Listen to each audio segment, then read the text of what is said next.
Kom ons neem vandag tyd om die woord van God saam te bestudeer onder die preektitel, die inspirasie van Kores en ons toekoms.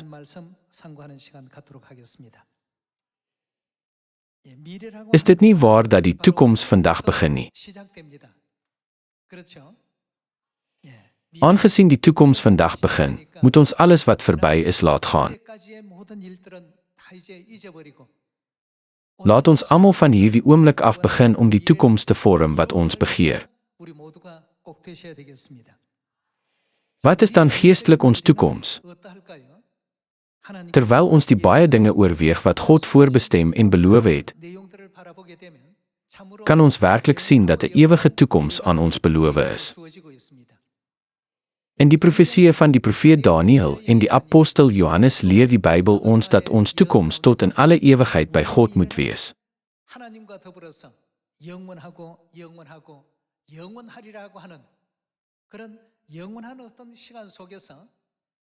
Dit openbaar dat ons in 'n wêreld sal woon waar ons die ewige lewe en ewige seëninge sal geniet.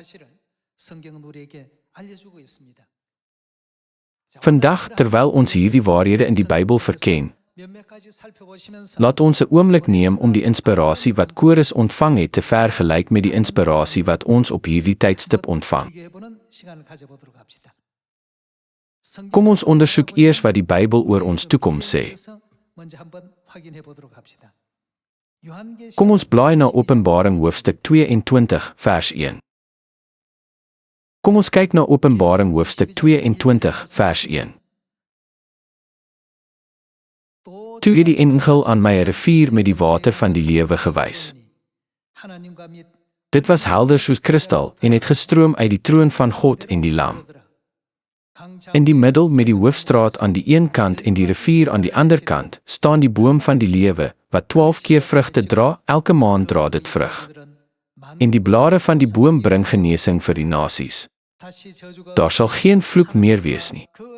Die troon van God en die Lam sal in die stad wees, en sy diensknegte sal hom dien. Hulle sal sy aangesig sien, en sy naam is op hulle voorkoppe. Daar sal ook nie meer nag wees nie. Die behoefte aan die lig van 'n lamp en die lig van die son sal nie meer bestaan nie, omdat die Here God hulle sal verlig, en wat sal hulle doen? Hulle vir ewig en ewig as koning sal heers.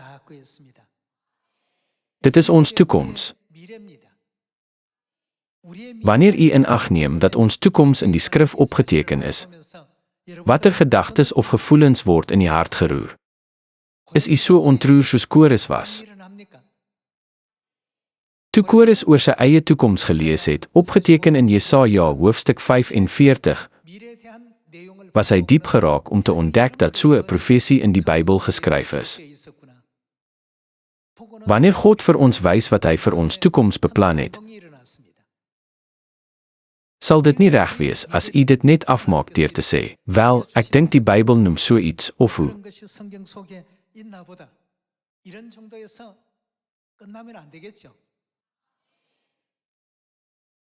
Toe hy die profeseë oor homself in die Bybel gesien het Kores, wat gedink het hy het sy magtige ryk deur sy eie prestasies en verowerings gebou, besef dat God reeds beloof het, "Ek self sal voor jou uitgaan. Deure van brons sal ek stukkend breek, en sluitbalke van yster sal ek stukkend kap." Kores was verstom om te sien dat God hom in alles vooruit gegaan het.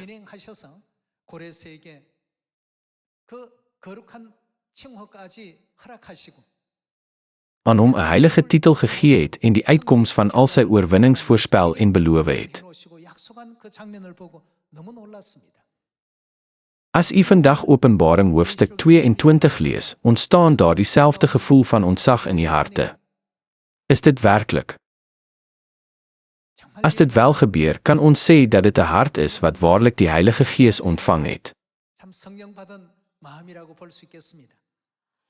God beloof ons, daar sal geen vloek meer wees nie.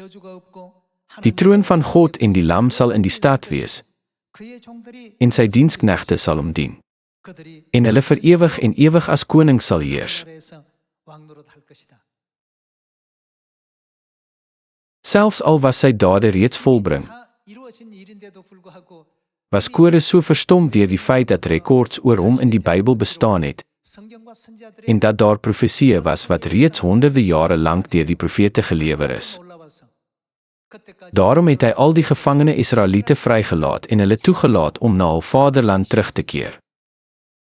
Kores het hulle nie bloot van slawerny bevry nie. Hy het hulle beveel, gaan bou vir julle God 'n tempel. Hy het nie net die bou van die tempel toegelaat nie, maar het ook die merkwaardige stap geneem om die projek te ondersteun deur verskeie materiale te verskaf.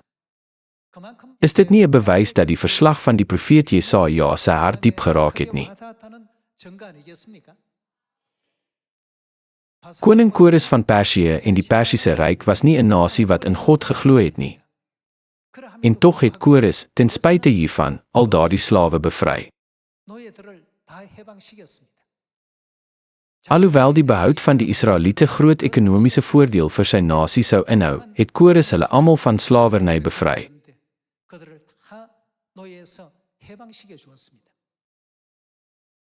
Hy het hulle beveel, gaan na Jerusalem en bou die tempel van God, en het selfs al die materiaal vir die bou daarvan voorsien.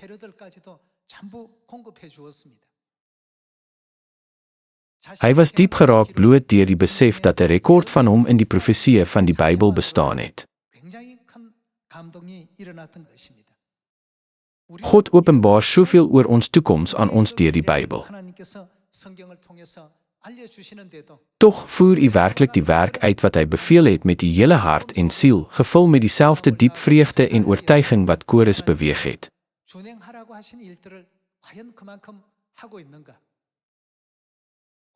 In ons tyd, ten spyte van die ontelbare verslae oor u in die Bybel, beskou u dit dikwels heeltemal te terloops.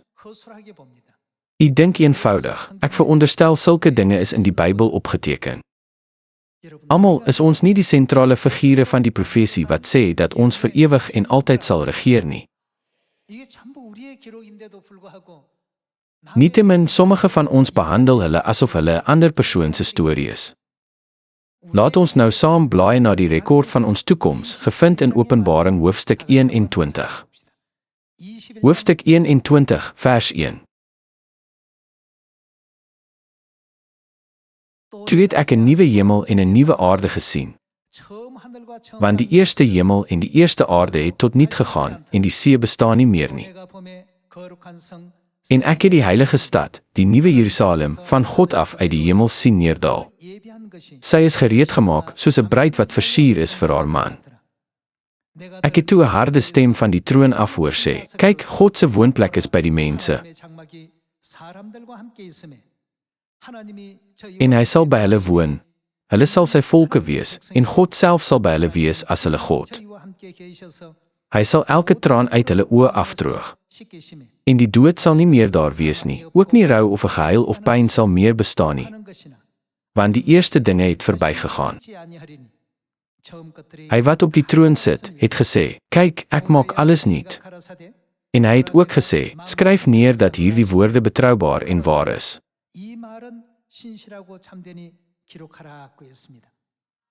Ons is diegene wat die belofte van 'n ewige wêreld ontvang het, waar daar geen dood of rou of gehuil of pyn meer sal wees nie.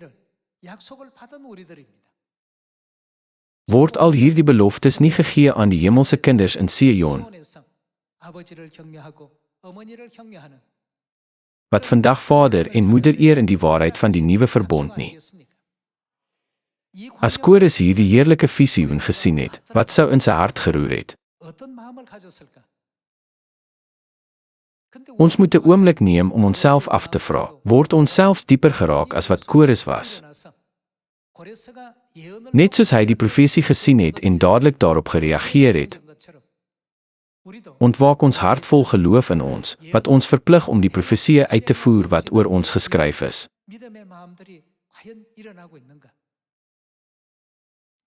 Dit is 'n belangrike punt vir ons om te oorweeg terwyl ons ons reaksie meet aan die diepgaande manier waarop Kores ontroer is.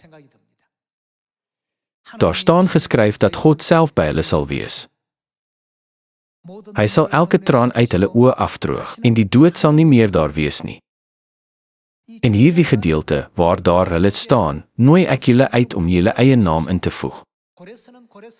Koning Kores was oorweldig met emosie en verbasing, bloot omdat sy naam, Kores, in die profeseë opgeteken is. God het gesê, hy sal by hulle wees en elke traan uit hulle oë afvee. Binne daardie groep na verwys as hulle, word julle name opgeteken.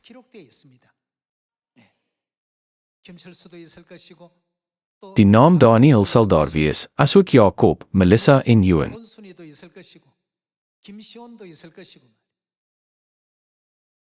Al hierdie individue word ingesluit in daardie enkele woord, hulle.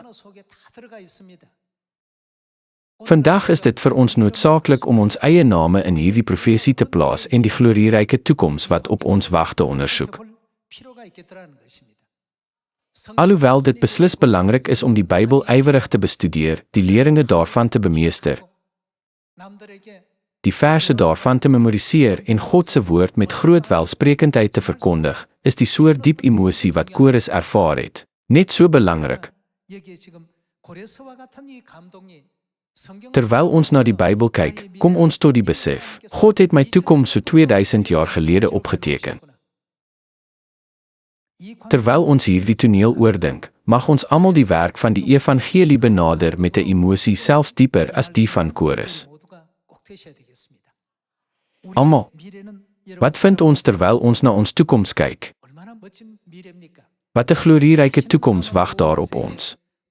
'n Wêreld met geen dood meer nie, 'n wêreld met geen lyding meer, geen rou en geen pyn nie. Dit is die wêreld wat aan ons gegee sal word. Daar sal God by Daniel wees. Hy sal by Melissa wees. Ons het 'n belofte ontvang wat 1000, selfs 10.000 keer groter is as die van Kores, tog is ons veel minder ontroer as hy. Behoort hierdie houding nie onaanvaarbaar te wees nie. Van hierdie oomblik af moet ons almal ons geestelike oë wyd oopmaak. Ons hoop vestig op die toekomstige wêreld wat God vir ons voorberei het en ywerig die wedloop hardloop wat voor ons lê.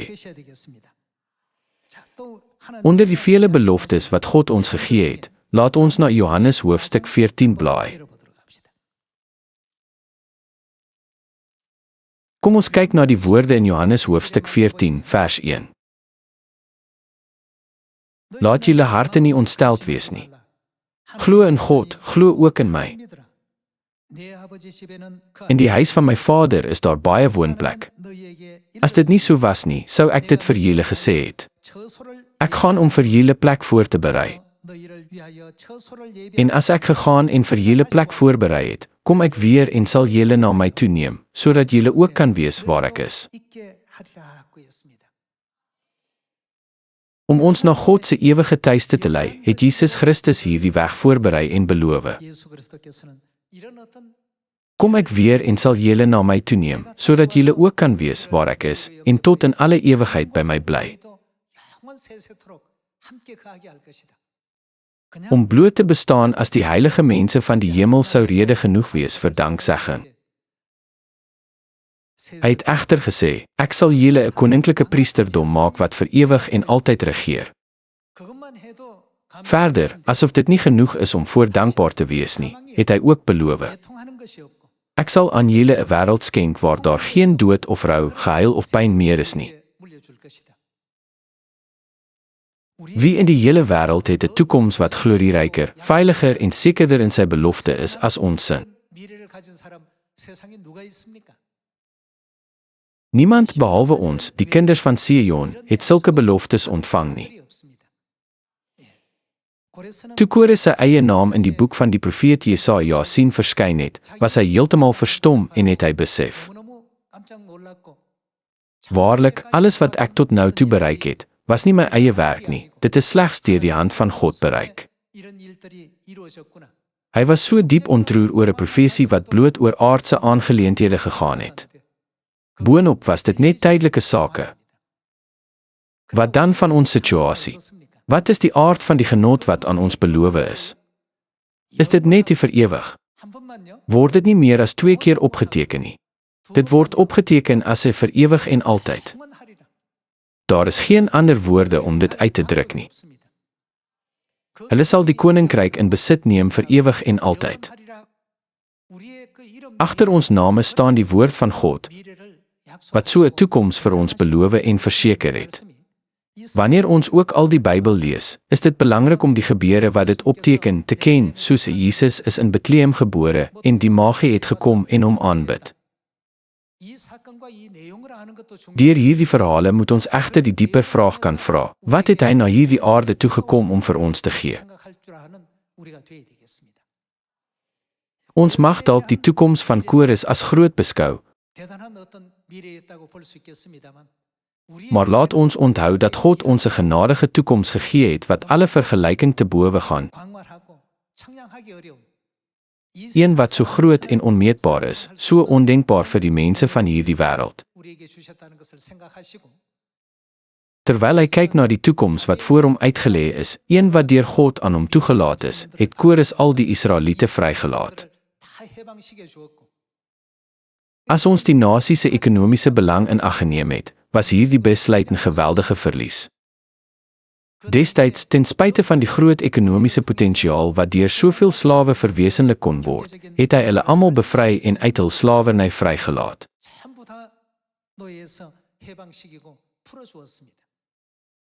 Toe het hy beveel: gaan na Jerusalem en bou 'n tempel vir die Here, die God van Israel. Kores het verder gegaan as om bloot 'n dekreet uit te reik. Hy het so ver gegaan om elke soort ondersteuning te verskaf wat nodig was vir die herbou van die tempel. Vandag het God ons 'n toekoms toegestaan wat baie meer stralend en glorieryker is as die van Kores.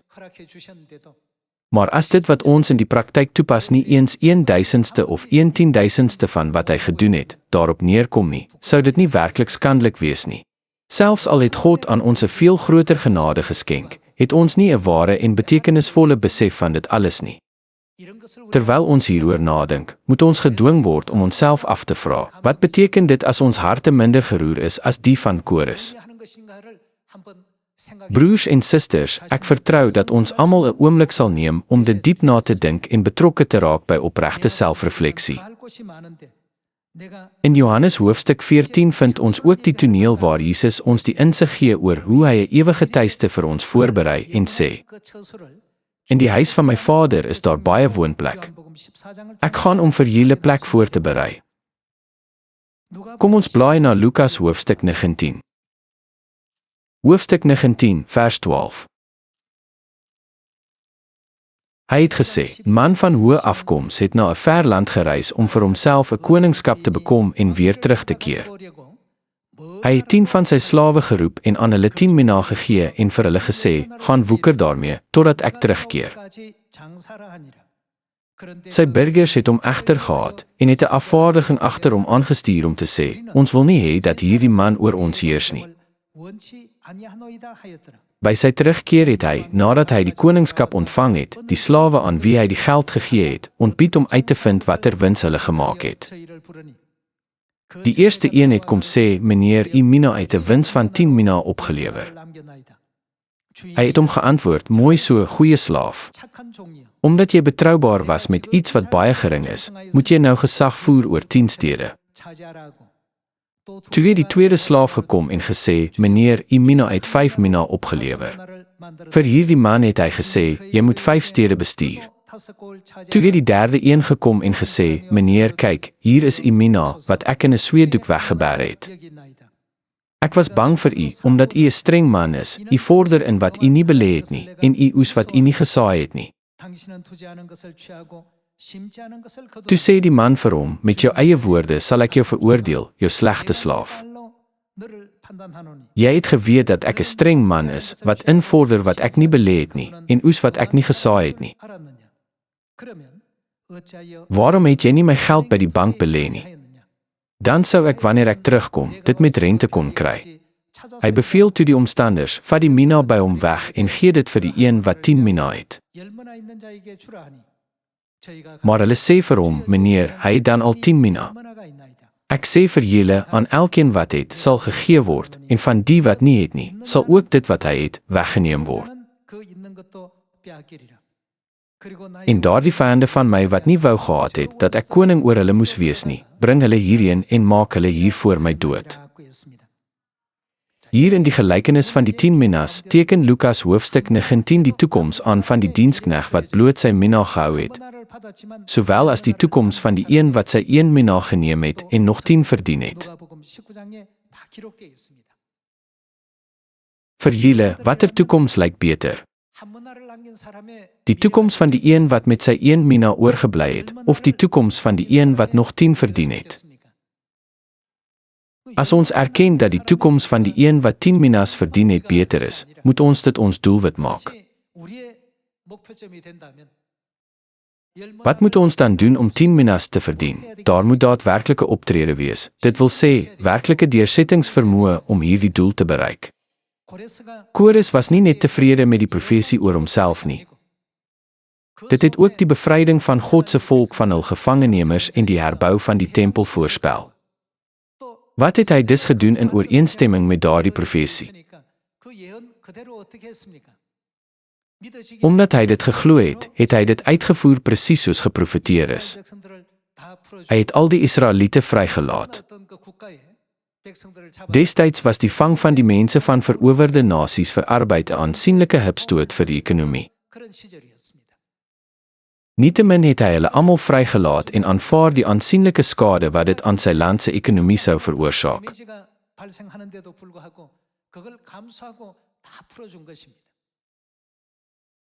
Verder het hy hulle nie eers beveel om na Jerusalem te gaan en 'n tempel te bou om God te dien nie. Hy het nie net die bevel uitgereik nie, maar het ook al die materiaal verskaf om die tempel te bou. Terwyl ons hierdie gelykenis oorweeg, is daar sommige wat 'n toekoms sal hê om 10 minas te produseer en ander sal 'n toekoms van 5 hê.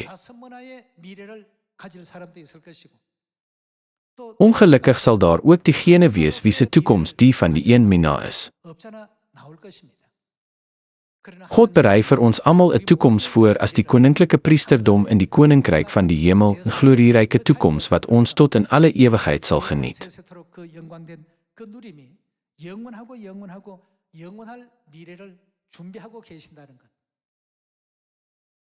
Moet ons dus nie daarna streef om 'n toekoms te skep waar ons 10 minas kry nie, eerder as 'n toekoms waar ons net 1 mina oorbly.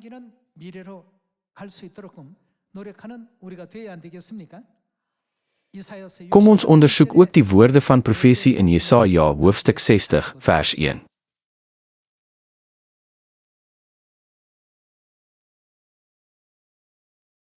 Staan op, laat jou lig skyn. Ja, jou lig het gekom en die heerlikheid van die Here skyn oor jou. Ja, kyk, donkerte bedek die aarde en diepe duisternis die volke, maar oor jou skyn die Here en oor jou word sy heerlikheid sigbaar.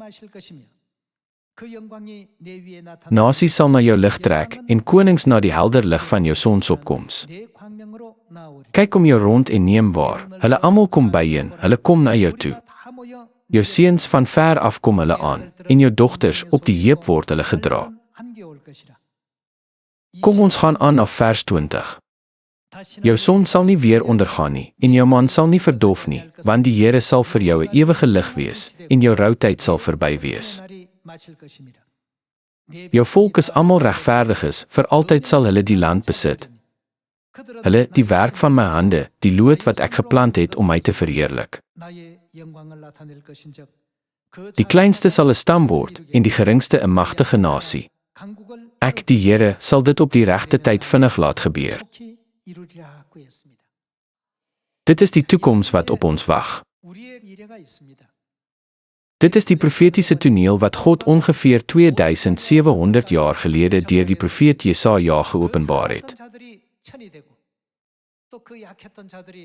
Wanneer die heerlikheid van Jerusalem, ons hemelse moeder, in Samaria en tot aan die uithoeke van die aarde verkondig word,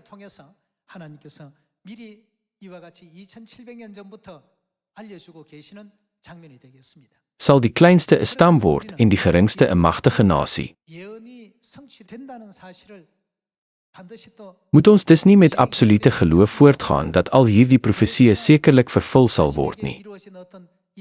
Net soos Kores beslissend opgetree het in reaksie op wat vir hom bereik is, Moet ons nie ook ons toekoms aktief nastreef volgens die wil van God se profesie nie? Kom ons ondersoek dan nog 'n paar van die profetiese tonele wat God aan ons geopenbaar het. Matteus hoofstuk 24.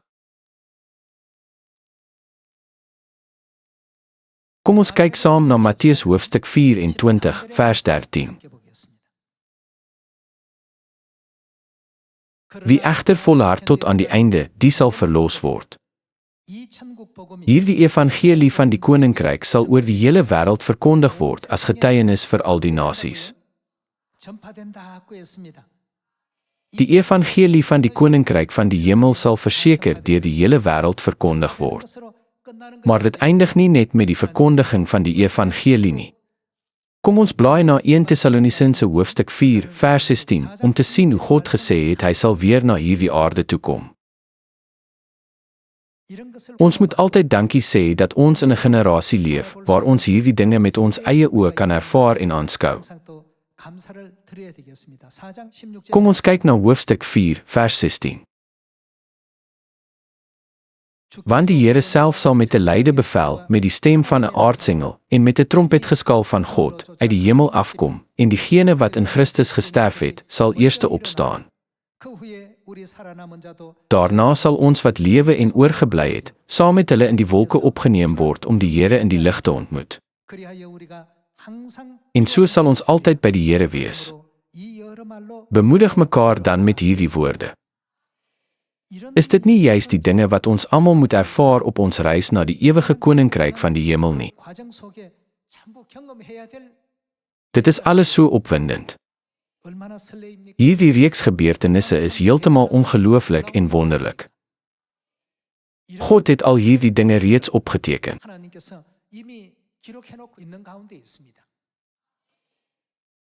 Terwille van ons het God ons nie net dosyne gegee nie, maar honderde en selfs duisende profesieë.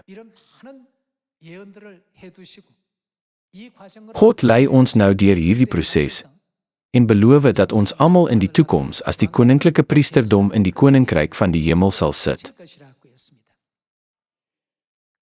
Daarom moet ons nooit toelaat dat ons harte geboei word deur die vlietende dinge van hierdie aarde, in ruil daarvoor dat ons ons ewige hoop op die hemel verloor nie. Sou dit nie baie beter wees vir ons toekoms om soos die te wees van die een wat 10 minas gekry het, eerder as die een wat net 1 gekry het nie? Om dit te bereik, laat ons in die tyd wat ons vandag het, in volle gehoorsaamheid aan sy woord leef en ywerig die evangelie verkondig. Ek bid dat deur dit te doen, al ons Sion familielede nie net 10 minas sal verdien nie, maar nog 100, 1000 of selfs 10.000 meer. Dink aan die vreugde en verbasing wat Kores ervaar het. Sy naam is honderde jare vooruit opgeteken. Wat 'n verstommende ding. Alles wat hy moes bereik, is ook opgeteken. Dit is werklik 'n wonderlike ding. Selfs in die profesieë van die profete wat sowat 2700 jaar gelede in die Bybel opgeteken is, het God reeds voorspel wat ons in hierdie tyd sou doen. In die profesieë van 2000 jaar gelede het God reeds opgeteken wat ons in die toekoms sou word. Ons sal die ewige wêreld van God beerwe waar daar geen dood, rou of gehuil meer sal wees nie. Die feit dat ons hierdie erfenis sal ontvang, is ook reeds in die Bybel opgeteken. Is dit nie vir julle veel meer werd as een of ander woonstel in hierdie wêreld nie? Maak nie saak hoe wonderlik 10 of 20 jaar van lewe in hierdie wêreld kan wees nie. Is 'n lewe wat ewig is, een wat vir ewig en altyd duur, nie oneindig meer werd vir julle nie. Kom ons neem 'n oomblik om ons toekoms met die van Kores te vergelyk. Sy heerlikheid is nie waardig om vergelyk te word met die heerlikheid wat in ons geopenbaar sal word nie. Tog, aangegryp deur selfs daardie klein mate van inspirasie, het Kores 'n geweldige werk verrig. Gegeewe die wonderlike toekoms wat God vir ons voorberei het, moet ons lewens oorweldig deur swaar kry en hartseer. Op hierdie einste oomblik, laat ons weer 'n nuwe besluit in ons harte maak en vashou aan die hoop vir die toekoms wat God ons gegee het en dit nooit laat gaan nie. Ek bid ernstig dat ons almal die hemelse familie mag word, die kinders van Sion, wat ywerig die wedloop hardloop wat voor ons lê. Hiermee wil ek vandag se preek afsluit. Baie dankie.